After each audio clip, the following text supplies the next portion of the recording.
चिन्तासन्तानहन्तारो यत्पादं बुधरेणव स्वीयानां तान्निजाचार्यान् प्रणमामि मुहुर्मुहुः। तनुग्रतो जन्तुः सर्वदुःखातिगोकर् तमां सर्वदा वन्दे श्रीमद्वल्लभम्। अज्ञानतिमिरान्धस्य ज्ञानाञ्जनशलाकया चक्षुरुन्मीलितं येन तस्मै श्रीगुरवे नमः। नमामि हृदये शेषे लीलाक्षिरातिसायि लक्ष्मी सहस्रलीलाभिः सेव्यमानं कयामि। चतुर्विंश त्रिविंश षड्विर्विराजते योषो पञ्चधारे।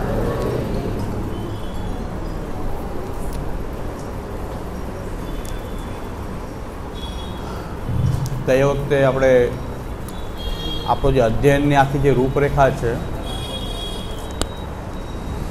કે આપણે જ્યારે પુષ્ટિ માર્ગનું અધ્યયન કરી રહ્યા છીએ ત્યારે આપણી સામે એક ક્લિયર વિઝન હોવું જોઈએ. આપણું ધ્યેય, ગંતવ્ય શું શું આપણે અધ્યયન કરવાનું છે. કે પ્રમેય રત્નાણવ ગ્રંથના અધ્યયનથી આપણે કેની શરૂઆત કરી રહ્યા છીએ એનો આખો પુષ્ટિમાર્ગી વાંગમય શ્રીમદ વલ્લભાચાર્ય ચરણના મતને સમજવા માટે જે ગ્રંથોનો અભ્યાસ આપણે કરવો જોઈએ એ તબક્કાવાર પહેલા સ્ટેજમાં કયા ગ્રંથોનો અભ્યાસ કરવો, બીજા સ્ટેજમાં, ત્રીજા સ્ટેજમાં, તો એમ કરતાં કરતાં આપણે જે લાસ્ટ જે ચતુર્થ તબક્કો જે છે, મૂળ આપણે ત્રણ આપણા ગ્રંથોના મૂળ વિભાગ ત્રણ છે: તત્વદર્શન, કર્તવ્ય નિર્ધાર અને ભગવદ લીલા ચિંતન. કેવલ કર્તવ્યના ગ્રંથ કરશું તો પણ આપણું તત્વદર્શન અને ભગવદ લીલા ચિંતન રહી જાય. અને ભગવદ લીલા ચિંતન માટે પણ તત્વદર્શન અને કર્તવ્ય નિર્ધાર પહેલાં આવશ્યક છે. શ્રીમદ વલ્લભાચાર્ય ચરણના તત્વદર્શનનો જે મૂળ હાર્દ જે છે એ છે સર્વમ સર્વમયમ. શ્રી આચાર્યચરણ એવું માને છે કે બધામાં બધું જ છે. જ્યારે આપણે તત્વદર્શન કરીએ છીએ તેમાં કંઈક કર્તવ્ય નિર્ધાર છે અને ભગવદ લીલા ચિંતન પણ છે, તત્વદર્શનના ગ્રંથોમાં પણ છે. પણ ત્યાં અધિકતા પ્રાધાન્ય ત્યાં તત્વદર્શનનો હોવાથી એને આપણે કહીએ છીએ તત્વદર્શનના ગ્રંથો. પણ ત્યાં તત્વદર્શનના જે ગ્રંથો છે ત્યાં પણ ભગવદ લીલા ચિંતન નથી કે ત્યાં કર્તવ્ય નિર્ધાર નથી, એવું નથી. આગળ આપણે અભ્યાસ કરશું ત્યારે જોશું કે આમાં પણ કંઈક કર્તવ્ય બતાવેલું છે, એમાં પણ કોઈ ભગવદ લીલા ચિંતન. જેમ કે ષોડશ ગ્રંથો, સામાન્ય આપણો વિચાર કરીએ તો ષોડશ ગ્રંથો એ મૂળ છે કર્તવ્ય નિર્ધાર માટે, પણ એમની અંદર તત્વદર્શન પણ છે. પરમ બ્રહ્મ તું કૃષ્ણો સચ્ચિદાનંદકમ બૃહત દ્વિરૂપમ તદ્ધિ સર્વમ સ્યાદ એકમ તસ્માદ વિલક્ષણમ અપરમ તત્વ પૂર્વસ્મિન વાદિનો બહુધા જગહુ માયિકમ સગુણમ કાર્યમ સ્વતંત્ર ચેતિનેકદા તદૈવૈ તત્પ્રકારેણ ભવતી ઇતિ શ્રુતેર્મતમ. આ તત્વદર્શન છે. આપણું આખું તત્વદર્શન છે, કર્તવ્ય નિર્ધારનો ગ્રંથ છે કૃષ્ણ સેવા સદા કાર્યની અંદર. પણ તત્વ પણ ત્યાં બતાવેલું છે કે પરમ બ્રહ્મ, અક્ષર બ્રહ્મ અને અક્ષર બ્રહ્મના બે સ્વરૂપ, અને એની માટે માયિકમ સગુણમ કાર્યમ સ્વતંત્ર ચેતિ નૈકધા તદૈવૈ તત્પ્રકારેણ ભવતી ઇતિ શ્રુતેર્મતમ. ત્યાં બીજા મતો શું કહી રહ્યા છે આ જગત માટે માયિક, સગુણ વગેરે દ્વારા. તો ત્યાં કર્તવ્ય નિર્ધારની અંદર પણ તત્વદર્શન છે, એની અંદર ભગવદ લીલા ચિંતન પણ છે. કર્તવ્યના ગ્રંથો છે છતાં પણ ભગવદ લીલાઓનું ચિંતન પણ ત્યાં નિરોધ લક્ષણમાં છે. યચ્ચ દુઃખમ યશોદાયા નંદાદિનાંચ ગોકુલે ગોપિકાનાં તુ યદ દુઃખમ તદ દુઃખમ શ્યાન મમ ક્વચિત ગોકુલે ગોપિકાનાં તુ સર્વેષાં મૃદવાસિનાં યદ સુખમ સંભૂત તન્મે ભગવાન કિમ વિદાસની ઉદ્ધવાગમને જાત. આ બધું ભગવદ લીલા ચિંતન જે છે ત્યાં નિરોધ લક્ષણ, સંન્યાસ નિર્ણય, ભાવો ભાવને આ સિદ્ધ સાધનમ નાન્ય દિશ્યતે ગોપિકા ગુરવ પ્રોક્તા. તો ત્યાં પણ એટલે આપણે સમજવાનું છે કે જ્યાં તત્વદર્શન કહીએ છીએ ત્યાં પણ કંઈક કર્તવ્ય છુપાયેલું છે, ત્યાં કંઈક ભગવદ લીલાઓ પણનું ચિંતન પણ છે, પણ ત્યાં મૂળ ત્યાં તત્વદર્શનનો પાર્ટ હોવાથી ત્યાં તત્વનો ત્યાં મૂળ વિચાર વધારે આધિક્ય અને વ્યપદેશ છે. જ્યાં વ્યપદેશ એવી રીતે થાય છે કે જેની બાહુલતા હોય, અધિકતા હોય એના દ્વારા એનું આપણે વ્યપદેશ કરતા હોઈએ છીએ, નામ આપતા હોઈએ છીએ. જેમ કે આપણી અંદર સાત્વિક, રાજસ, તામસ ત્રણેય ગુણો છે જ, પણ સત્વ અધિક હોય તો આપણે કહેશું કે સાત્વિક છે, પણ એમાં તામસ અને રાજસ તો છે, પણ સત્વની અધિકતા હોવાથી એ સાત્વિક કહેવાશે, પણ એમાં રજ અને તમ નથી એવું નથી. જ્યાં કોઈને કહેશું કે રાજસી વ્યક્તિ છે કે રાજસી સ્વભાવવાળો છે, તો રાજસી સ્વભાવ હોવાથી પણ ત્યાં સાત્વિકતા, સત્વ પણ છે ત્યાં અને તામસ પણ છે, પણ રજોગુણની પ્રધાનતા હોવાને કારણે આપણે એને રાજસી કહીએ છીએ. એવી રીતે અહીં તત્વદર્શનની અધિકતા હોવાથી એ ગ્રંથો તત્વદર્શન પરક ગણાય છે. જ્યાં ભગવદલીલાઓની વિશેષતા છે ત્યાં એને ભગવદલીલા ચિંતનના ગ્રંથો કહેવાય છે.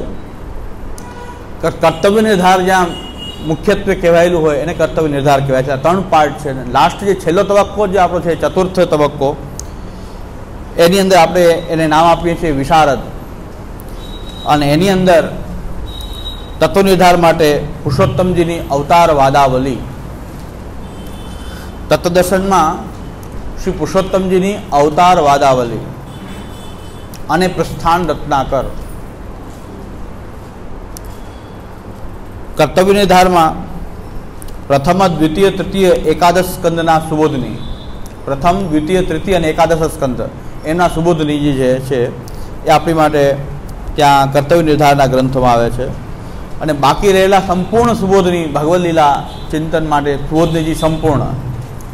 આ આપણો આખો મેપ છે અભ્યાસનો, કે આપણે પ્રમેય રત્નાર્ણવથી શરૂઆત કરી રહ્યા છીએ, પહેલું પગથિયું ચડી રહ્યા છીએ, અને અંતિમ આપણે સંપૂર્ણ સુબોધની, પ્રસ્થાન રત્નાકર, અવતાર વાદાવલી વગેરે સુધી આપણે પહોંચવાનું છે. વચ્ચેમાં અણુભાષ્ય પણ આવી જાય છે, તો ત્યાં સુધી આપણે પહોંચવાનું છે. હવે જ્યાં સુધી પહોંચાય ત્યાં સુધી પણ આપણો નિર્ધાર એવો હોવો જોઈએ કે શ્રી મહાપ્રભુજીના સંપ્રદાયમાં આપણે દીક્ષિત થયા છીએ. શ્રીમદ વલ્લભાચાર્ય ચરણોએ દૈવોદ્ધાર પ્રયત્નાત્મા, એ શ્રી આચાર્યચરણનું સ્વરૂપ કે દૈવીજીઓના ઉદ્ધારમાં નિરંતર આપ પ્રયત્ન કરનારા આચાર્યચરણ છે. તો આપણે શ્રી આચાર્યચરણના આ સંપ્રદાયનો વફાદારીપૂર્વક એકવાર અભ્યાસ કરીએ.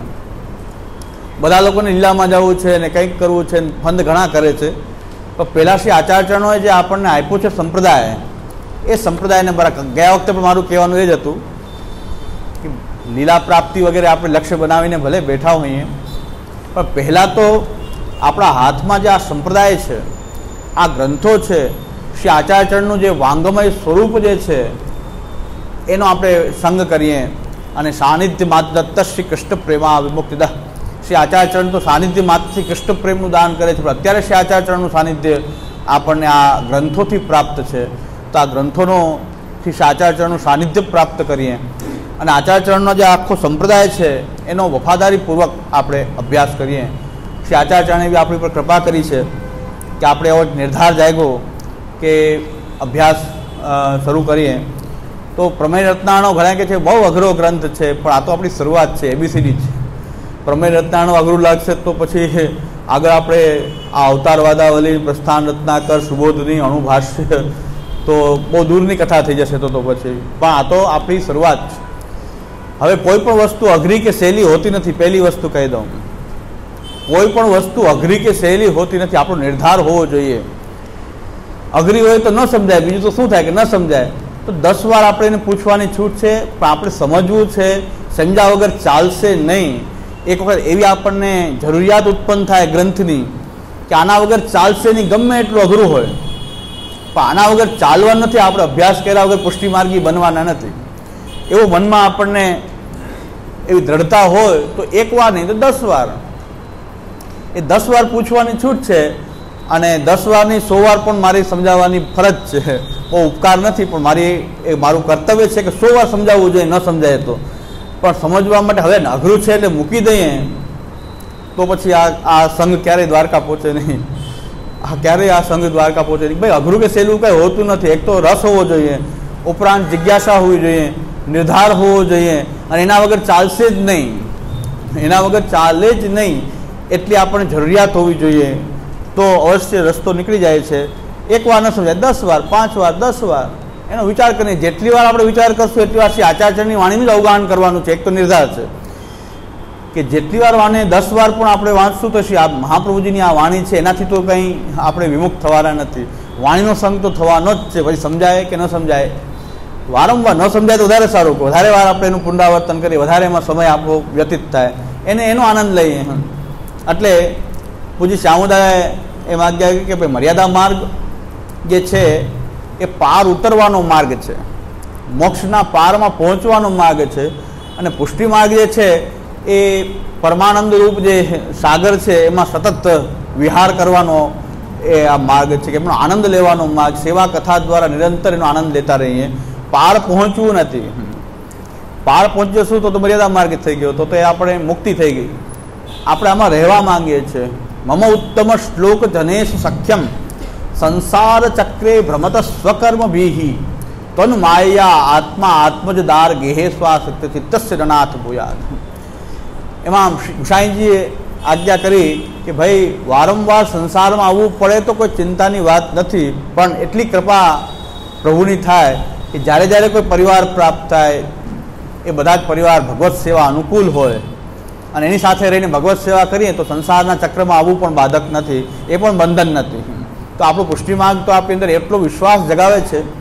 શ્રી આચાર્યચરણનો માર્ગ એટલો વિશ્વાસજનક, બધા સંસારથી થાકી જાય. સંસારાદ ભીતા વિરક્તા ભવંતી.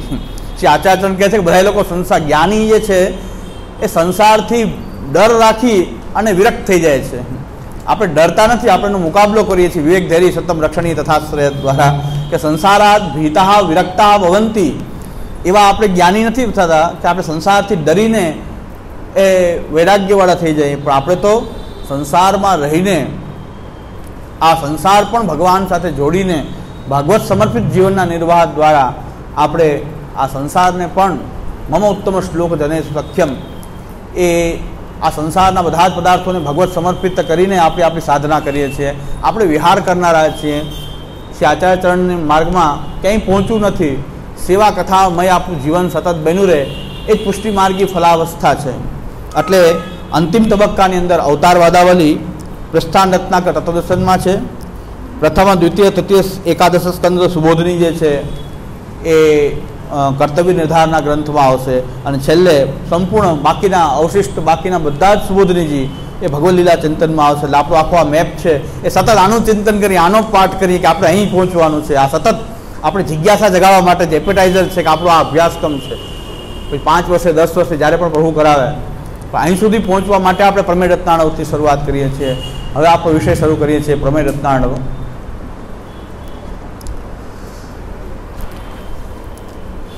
પ્રમેય રત્નાણવ આ ગ્રંથ જે છે એમાં શબ્દ છે પ્રમેય,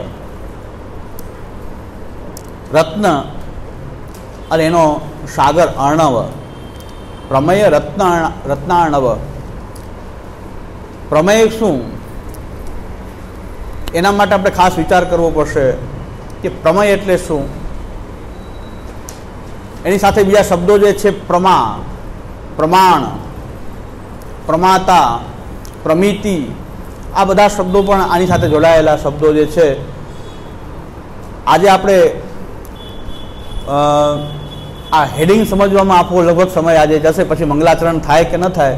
પણ પ્રમેય રત્નાર્ણવ આપણે આ જે હેડિંગ જે છે એને આપણે થોડુંક સમજી લઈએ કે આ ગ્રંથનું જે નામ જે છે પ્રમેય રત્નાર્ણવ. હવે આમાં કોઈને અઘરું લાગે 10 વાર પૂછવાની છૂટ છે. હવે કોઈ કહેતા નહીં કે અઘરું છે, ના હોય તો પૂછી લેવું, 10 વાર પૂછી લેવું. પણ થોડુંક ન્યાયમત અને બીજા જે પ્રમાણશાસ્ત્રો જે છે એની થોડી ઝલક, બહુ ઊંડાણથી નહીં પણ ઉપરથી પ્રમાણશાસ્ત્રો જે છે એ મુખ્યત્વે ન્યાયશાસ્ત્ર, ન્યાય વૈશેષિકોનું જે દર્શન છે એ ખાસ જરૂરી છે. એનો થોડોક ખ્યાલ હોવો જરૂરી છે, કારણ કે પ્રમેય રત્નાણવની શરૂઆતમાં થોડોક ન્યાયમત અહીંયા અભાવનું જે વર્ણન છે શરૂઆતમાં જ છે. પ્રાગ ભાવ, પ્રધ્વંસા ભાવ, અત્યંતા ભાવ, અન્યોન્યા ભાવ. અને આપણે શ્રી મહાપ્રભુ વલ્લભાચાર્યચરણ જે વાકપતિ વિબુધેશ્વર વેદ પારગહ આચાર્યચરણના આપણે સેવક છીએ. એટલે આપણે શાસ્ત્રોથી ડરવું ન જોઈએ, પણ શાસ્ત્ર અભ્યાસ કરવો જોઈએ, પ્રયત્ન કરવો જોઈએ. શાસ્ત્રાભ્યાસનો આપણે પ્રયત્ન કરવો જોઈએ. એટલા માટે ઘણી વસ્તુ શાસ્ત્રીય વાતો હોય છે, અઘરી લાગે છે, પણ અઘરી નથી હોતી. શાસ્ત્ર ભણીએ તો બહુ કઠિન હોય છે, અટપટું હોય છે. આનો સાર સંગ્રહ કરીને હું થોડુંક લાવું છું, બહુ ઊંડાણમાં નહીં જઈને, પણ થોડોક સાર સંગ્રહ કરીને. કારણ કે હું પોતે બહુ શાસ્ત્રજ્ઞ વિદ્વાન તો નથી, એટલે પણ છતાં પણ થોડોક સાર સંગ્રહ કરીને આપું છું કે પ્રમાણ પ્રમેય એ શું છે.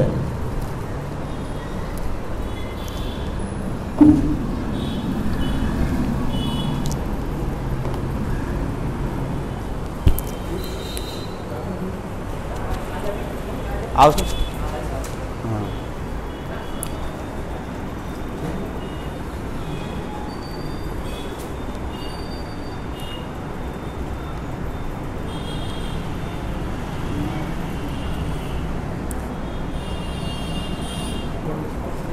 હા હા ચાલશે.